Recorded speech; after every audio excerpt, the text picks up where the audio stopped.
4 होता है। देन नींबू का pH मान कितना होता है? 2.2 होता है। नींबू का pH मान 2.2 होता है। सिरका का 2.4 और शराब का 2.8 होता है। नींबू, सिरका, शराब 2, 4, 8। ठीक है, आगे आपको बताना है मानव शरीर की सबसे छोटी मांसपेशी कौन सी है? तो सबसे छोटी मांसपेशी की बात करते हैं तो सबसे छोटी मांसपेशी कौन सा हो जाएगा? एस्टेपेडियम हो जाएगा। ठीक है, एस्टेपेडियस जो है सबसे छोटी मांसपेशी का नाम है। और सबसे छोटी हड्डी की बात करें तो वो एस्टेपिस हो जाएगा, जो कौन किस पार्ट की हड्डी है? कान की हड्डी है। कान में कुल कितना हड्डी? एक कान में 3 होता है। दोनों कान, अगर कान पूछा जाए तो 6 हड्डी सीधा सीधा हो जाएगा। मेलियस, इनकस और एस्टेपस। मेलियस, इनकस और एस्टेपस, एक कान में 3 हड्डी, दोनों मिला के 6। आपको बताना है खोपड़ी में कुल कितना हड्डी होता है? अगर मस्तिष्क में कुल हड्डी की संख्या की बात करें तो 29 होगा, और खोपड़ी में बात करेंगे तो 8 होगा। चेहरा में कितना होता है? 14 होता है। 14, 8 कितना हुआ? 22। और कान में कितना होता है? 6, 22, 6, 28। और एक हाइड बोन होता है जो गला का होता है, यानी फांसी के समय किस बोन का जो है बोन टूट जाता है? तो हाइड बोन होता है। जिस गला में जो बोन पा जो दिखता रही है उसे हाइड बोन के रूप में जानते हैं। टोटल कितना बोन हो गया? 29 बोन हो गया। ठीक है, आगे आपको बताना है त्वरण का जो है एसआई मात्रक क्या होगा? न्यूटन पर हाँ ठीक है, भौतिक मात्रक की यदि हम बात करें तो न्यूटन पर किलोग्राम भी होता है। त्वरण का ही मात्रक होता है। ठीक है, आगे आपको बताना है भारत का सबसे पुराना फुटबॉल क्लब कौन सा है? ठीक है, मोहन बागान, जिसकी स्थापना कब हुआ था? 1889 में हुआ। शायद आज का होमवर्क था क्या? पहले का था ना। चलिए, बहुत अच्छा। ठीक है, आगे बताना है राजीव गांधी खेल रत्न पुरस्कार से सम्मानित किए जाने वाले प्रथम व्यक्ति कौन थे? तो राजीव गांधी खेल रत्न पुरस्कार से सम्मानित किए जाने वाले प्रथम व्यक्ति विश्वनाथ आनंद थे। और विश्वनाथ आनंद का संबंध किस खेल से है? शतरंज से है। और ये राजीव गांधी खेल रत्न पुरस्कार की शुरुआत किस वर्ष हुई थी? 1991-92 हुआ था। कब हुआ था? 1991-92 में राजीव गांधी खेल रत्न पुरस्कार की शुरुआत हुई थी। और आपको ये भी बताना है कि राजीव गांधी खेल रत्न पुरस्कार का नाम बदलकर क्या किया गया? क्या किया गया? मेजर ध्यानचंद खेल रत्न पुरस्कार कर दिया गया। और आपको ये भी बताना है कि मेजर ध्यानचंद खेल रत्न पुरस्कार में अब कितनी राशि दी जाती है? 25 लाख रुपए की राशि दी जाती है। सही है, आगे आपको बताना है किस तत्व की कमी से जो है मनुष्य में घेघा रोग होता है? आयोडीन की कमी से होता है। सही है, आगे आपको बताना है विक्रम संवत कब शुरुआत हुआ था? विक्रम संवत जो है 58 या 57 ईसा पूर्व में शुरुआत हुई थी। और आपको बताना है शक संवत की शुरुआत कब हुआ था? 78 ईस्वी में शुरुआत हुआ था। और शक संवत की शुरुआत किसके द्वारा की गई थी? गणेश के द्वारा किया गया था। सही है, आगे बताना हिजरी संवत की शुरुआत कब होती है? कब होता है?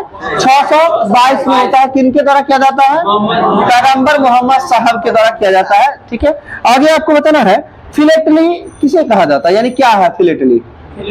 हाँ, फिलाटेली जो है ये किससे संबंधित है? तो एक क्वेश्चन पूछा जाता है जो इंग्लिश का वन वर्ड सब्स्टिट्यूशन में भी आता था, जिसे डाक टिकट का जो है संग्रह करने का शौक होता है, उसे फिलाटेली बोला जाता है। ठीक है, तो डाक टिकटों के संग्रह करने वाले को क्या बोलते हैं? फिलाटेली बोला जाता है। आगे बताना है सिक्कों का संकलन करने वाले को क्या बोलते हैं?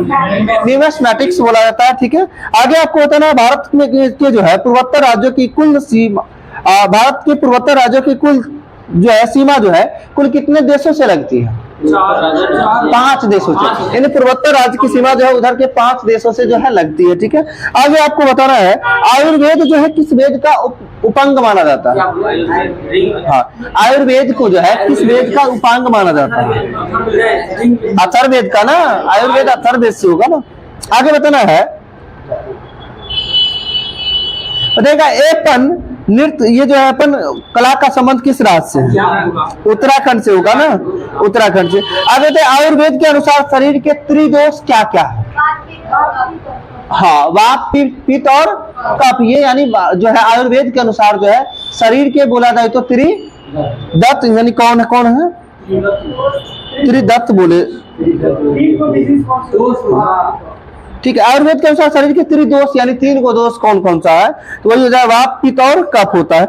आगे आपको बताना अमेरिका के राष्ट्रपति का कार्यकाल कितने वर्षों का होता है? 4 वर्षों का होता है, सही है। आगे बताना अमेरिका के राष्ट्रपति भवन को किस नाम से जानते हैं?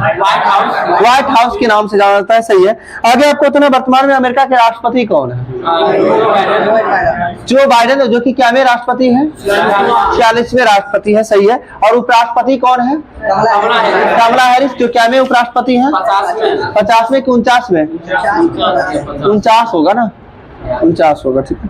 आगे बताना रोहिला राष्ट्रीय उद्यान जो है किस राज्य में? रोहिला भी देता है, रोहिला राष्ट्रीय उद्यान किस राज्य में है? हिमाचल प्रदेश में, सही। आगे बताना है जाम्बिया की राजधानी कहाँ है? तो जाम्बिया की राजधानी लुसाका होगा, क्या होगा? जाम्बिया की राजधानी लुसाका हो जाएगा। आगे बताना है सियरा लियोन की राजधानी कहाँ है? सियरा लियोन की राजधानी कहाँ है? फ्री टाउन हो जाएगा, ठीक है। आगे आपको बताना दमयंती जोशी किस शास्त्रीय नृत्य से संबंधित थे? दमयंती जोशी का संबंध किस शास्त्रीय नृत्य से है? कथक, बिल्कुल सही आंसर है, कथक से हो जाएगा। आगे आपको बताना कर्मा लोक नृत्य का संबंध किस भारतीय राज्य से है? तो कर्मा लोक नृत्य का संबंध छत्तीसगढ़ से हो जाएगा, ठीक है। आगे आपको बताना है केंद्रीय नमक अनुसंधान संस्थान कहाँ स्थित?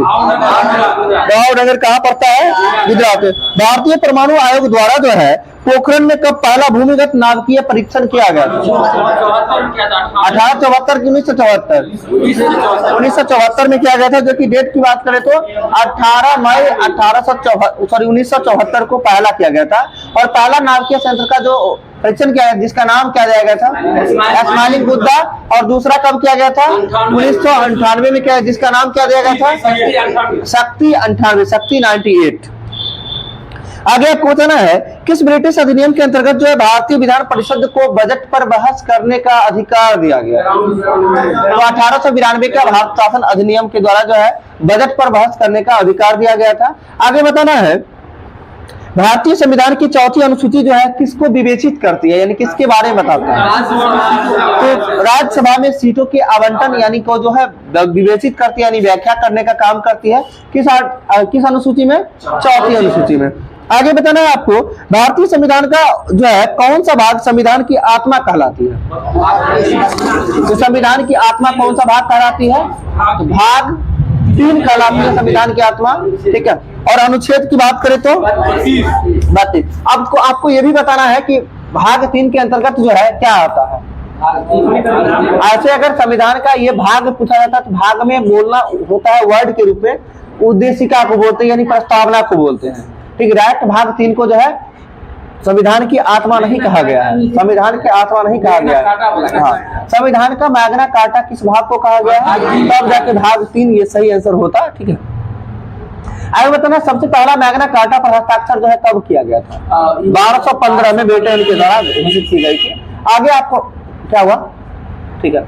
आगे आपको बताना है कि संविधान का सबसे बड़ा भाग कौन सा है? भाग 5, ठीक है। भाग 5 कहां से कहां तक जाता है? अनुच्छेद 52 से लेके 151 तक भाग 5 होता है, सही है। आगे आपको बताना मौलिक अधिकारों के अंतर्गत कौन सा अनुच्छेद जो है बच्चों के शोषण से संबंधित? अनुच्छेद 24 बच्चों के शोषण से संबंधित अनुच्छेद 24 हो जाएगा, ठीक है। हाँ, आगे बताना अधिकार बिना कर्तव्य उसी प्रकार है जैसे मनुष्य बिना परछाई, किनका कथन है? यानी कहने का मतलब हुआ अधिकार बिना कर्तव्य उसी प्रकार है जैसे मनुष्य के बिना परछाई, अगर मनुष्य नहीं है तो फिर परछाई कैसा, ठीक है, ठीक है। ये कथन किनका है? ये अर्नेस्ट बारकर का है, अर्नेस्ट बारकर का है। अधिकार बिना कर्तव्य उसी प्रकार है, यानी कहने का मतलब आपको कोई अधिकार नहीं दिया गया है तो आप कर्तव्य का पालन कैसे करेंगे? तो अधिकार बिना कर्तव्य उसी प्रकार है जैसे मनुष्य के बिना परछाई, या कथन अर्नेस्ट बारकर का है। आगे आपको बताना है राज्य विधानसभाओं में आंग्ल भारतीय समुदाय के लिए प्रतिनिधित्व का प्रावधान संविधान के किस अनुच्छेद के द्वारा किया गया? 333। राज्य विधानसभाओं में आंग्ल भारतीय के लिए जो किसमें हो जाएगा? 333। और राज्य विधानसभा में जो है SC ST के लिए 332। और लोकसभा में जो है SC ST के लिए 330 और लोकसभा में आंग्ल भारतीयों के लिए तो 331।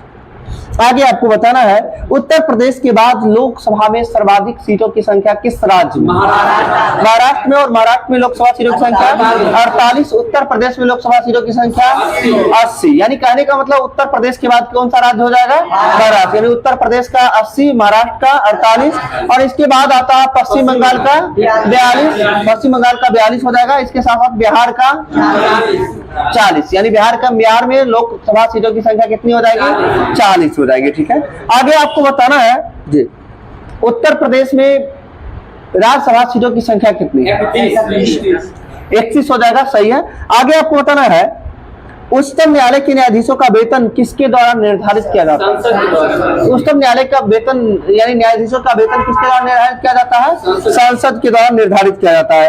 आगे बताना है कर्क रेखा भारत के कुल कितने राज्यों से होकर गुजरती है? 8 राज्यों से होकर गुजरती है। आगे बताना टोडा जनजाति का संबंध किस क्षेत्र से है? नीलगिरी की पहाड़ी से। और नीलगिरी पहाड़ी किस राज्य में? तमिलनाडु में। और नीलगिरी की सर्वोच्च चोटी का नाम क्या है? दोदा बेटा। और दक्षिण भारत की सर्वोच्च चोटी का नाम अनायमुदी जो किस पहाड़ी पर स्थित है?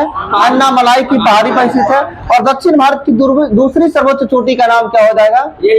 दोदा बेटा हो जाएगा। ध्यान रखना दक्षिण भारत की सर्वोच्च चोटी अन्नामुदी जो कि अन्नामलाई पर्वत की जो है सर्वोच्च चोटी है। और दक्षिण भारत की दूसरी सर्वोच्च चोटी के नाम की बात करें तो दोदा बेटा हो जाएगा। ठीक है, आगे आपको बताना है लीसा एक महत्वपूर्ण गैर प्रकाष्ठ वन है जो प्राप्त होते हैं किससे प्राप्त होते हैं? तो चीड़ के वृक्ष से प्राप्त होते हैं। सही है। आगे बताएं देश के पहले आपदा प्रबंधन प्रशिक्षण संस्थान की स्थापना कहाँ की गई?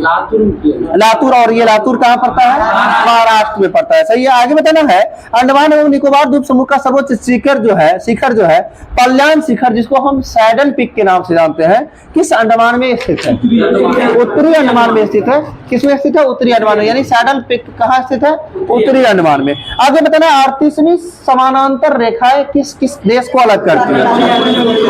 38वीं समानांतर रेखाएं जो है उत्तरी कोरिया को दक्षिणी कोरिया से। ठीक है, बताइएगा 17वीं समानांतर रेखा किस किस देश को?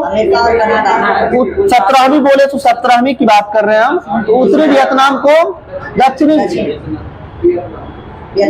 ठीक तो है क्या बोल के गर्दन उधर घुमा लेते हैं। ठीक है, 17वीं जो हो जाएगा उत्तरी वियतनाम को दक्षिणी वियतनाम। जीरो लाइन जो है किस किस देश की सीमा रेखा को अंकित करता है? तो भारत और बांग्लादेश को अंकित करता है। सही है। आगे बताना 49वीं समानांतर रेखा किस किस देश को? USA कनाडा यानी अमेरिका और कनाडा की सीमा को निर्धारित करता है। आगे बताना हिंडनबर्ग रेखा जो है किस किस देश को? जर्मनी और पोलैंड को करता है। सही है। आगे बताना आपको रेड क्लिफ रेखा किस किस देश को? भारत पाकिस्तान। मैकमोहन रेखा किस किस देश को? भारत और चीन हो जाएगा। और बताए भारत एवं अफगानिस्तान के मध्य कौन सी सीमा रेखा? डुरांड रेखा जो अब किस किस देश के मध्य है? पाकिस्तान एवं अफगानिस्तान के मध्य स्थित है। आगे बताना है आपको सूर्य से दूरी के क्रम में कौन से दो ग्रह मंगल और यूरेनस के बीच में आता है? मंगल और यूरेनस के बीच में आता है बृहस्पति एवं शनि हो जाएगा। यानी कुल मिला के सूर्य से दूरी के क्रम में जो है सभी ग्रहों का क्रम बताना है आपको। तो सबसे पहला बुध को हो जाएगा। दूसरा बुध शुक्र पृथ्वी मंगल। सीधा समझिएगा बुध शुक्र पृथ्वी मंगल बृहस्पति शनि अरुण वरुण। ध्यान रखिएगा बृहस्पति शनि अरुण यानी 4 का क्रम ध्यान रखिएगा। बुध शुक्र पृथ्वी मंगल फिर बृहस्पति शनि अरुण वरुण। 4 आपको दूरी के क्रम में सबको जिसके बीच में जो पूछा था आसानी से फाइंड कर सकते हैं। आगे बताना है क्षुद्र ग्रह किस किस ग्रहों के क्षुद्र ग्रह किसके किसके मध्य स्थित है? मंगल और बृहस्पति के मध्य स्थित होता है। ठीक है, आगे बताना बुध अपना परिक्रमण कितने दिनों में करता है? कितना? 88 यानी 87.96 दिन में करता है। सही है। आगे बताना जिप्सी जनजाति का संबंध किस क्षेत्र से है? जिप्सी जनजाति का संबंध किस क्षेत्र से है? तो जिप्सी जनजाति का संबंध जो है मध्य एशिया देता है यानी भारत देता है। समझिए तो ठीक है। आगे आपको बताना है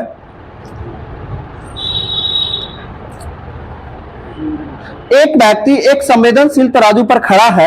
यदि वह गहरी सांस अंदर लेता है तो तराजू की रीडिंग क्या होगी? घटेगी या बढ़ेगी? तो गहरी सांस यदि अंदर लेगा तो घटेगी, बाहर करेगा तो क्या होगा? उसका रीडिंग जो है बढ़ जाएगी। ठीक है, आगे आपको बताना है भारत में सीमांत किसानों में कितनी भूमि धारिता वाले किसानों को सम्मिलित किया गया है? तो 1 हेक्टेयर से कम भूमि वाले किसानों को जो है सीमांत किसानों में जो है। आगे आपको बताना है डायनमो किस ऊर्जा को किस ऊर्जा में परिवर्तित करता है? यांत्रिक ऊर्जा को विद्युत ऊर्जा में रूपांतरित करने का काम करती है। सही है। आगे बताना भू प्रॉपर्टी पर द्रव्यमान प्रतिशत के रूप में सर्वाधिक मात्रा में पाया जाने वाला तत्व कौन सा है? ऑक्सीजन हो जाएगा। सही है। आगे बताना स्वाइन फ्लू का वायरस का नाम क्या है? H1N1 swine flu, H5N1 bird flu हो जाएगा। ठीक है। H5N1 क्या हो जाएगा? बर्ड फ्लू, और H1N1 क्या हो जाएगा? Swine flu. देखिए H1N1 सीधा जा रहा है ना, इसे ध्यान रखिएगा, स्वाइन फ्लू यानी कि H1N1 याद करने में कोई दिक्कत नहीं है। इसका H5N1 क्या हो जाएगा? बर्ड फ्लू हो जाएगा। आगे बताना है आपको, विश्व के कुछ भागों में विद्यमान पशुओं का जो है फुट एंड माउथ रोग होता है, ये किसकी कमी के कारण होता है? यानी किसके कारण होता है? तो फुट एंड माउथ रोग जो होता है ये विषाणु के कारण होता है। सही है। आगे आपको बताना है, यदि आंख का लेंस अपारदर्शी हो जाए तो आंख का रोग कहा जाता है क्या? मोतियाबिंद। यानी आंख अपारदर्शी कौन सा रोग होता है? मोतियाबिंद। और मोतियाबिंद में क्या हो जाता है ये बताइए? क्या लाल रहा जी, ऊपर में जो होता है ना, कहने का मतलब एक जो है हाँ मांसपेशी बढ़ जाती है, अपशिष्ट मांसपेशी के आ जाने के कारण जो है दिखाई नहीं देता है, जिसको मोतियाबिंद में जो है उसको काट के हटा देता है। मतलब आंखों का किस भाग को दान किया जाता है? कॉर्निया को। सही है। आगे आपको बताना है, नवजात शिशु को जो है ट्रिपल एंटीजन जो दिया जाता है, वैक्सीन जो दिया जाता है, किस किस रोग के उपचार के लिए? कुकुर खांसी, टिटनेस और डिप्थीरिया। ठीक है। डिप्थीरिया, कुकुर खांसी और टिटनेस के लिए जो है ट्रिपल एंटीजन दिया जाता है।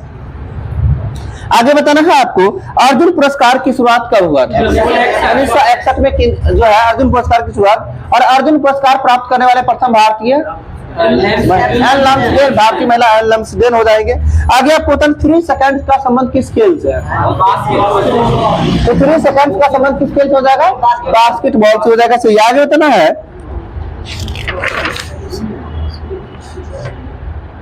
संपन्न व धनी किसानों को जो है संगम साहित्य में क्या कहा गया? बेल्लाम बोला जाता है। क्या बोला जाता है? बेल्लाम बोला जाता है।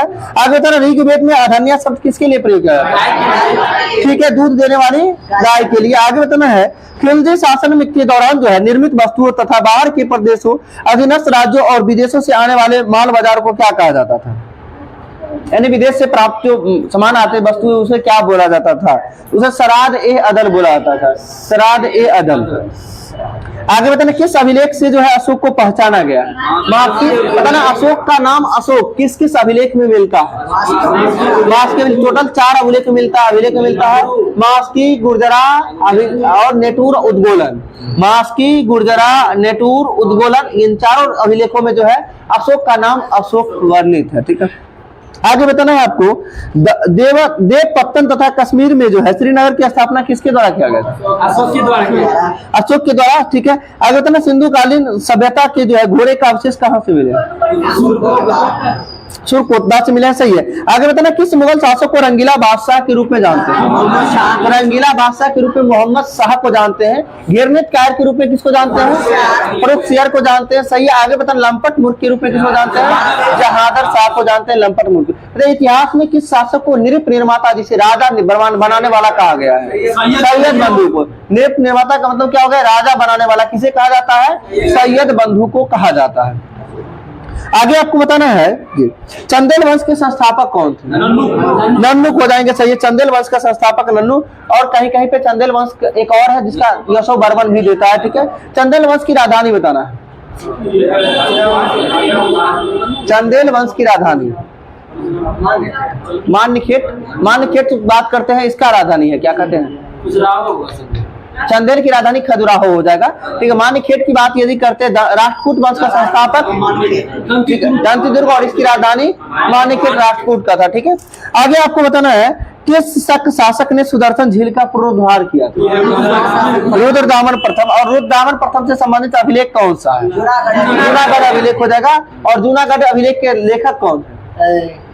सॉरी, जूनागढ़ अभिलेख का कहते हैं। एहोल अभिलेख के लेखक पुलकेशिन द्वितीय से संबंधित है। और लेखक की बात करते हैं, रवि कीर्ति हो जाएगा। एहोल अभिलेख के लेखक कौन हो जाएंगे? रवि कीर्ति। और किस शासक से संबंधित है एहोल अभिलेख? पुलकेशिन द्वितीय से संबंधित है।